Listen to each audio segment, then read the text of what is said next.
Good evening, everyone. It's about 1 degree outside, 1 degree Fahrenheit.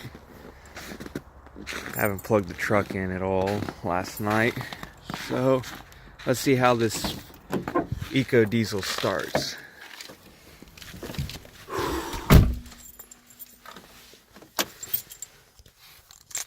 Get my key.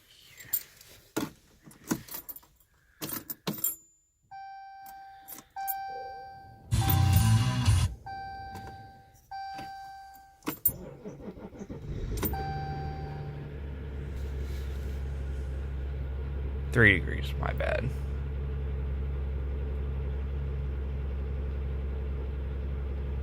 Still isn't too bad at all.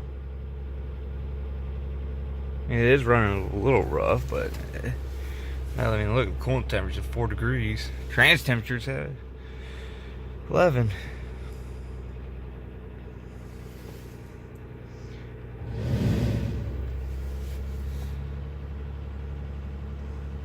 There you have it. Enjoy it.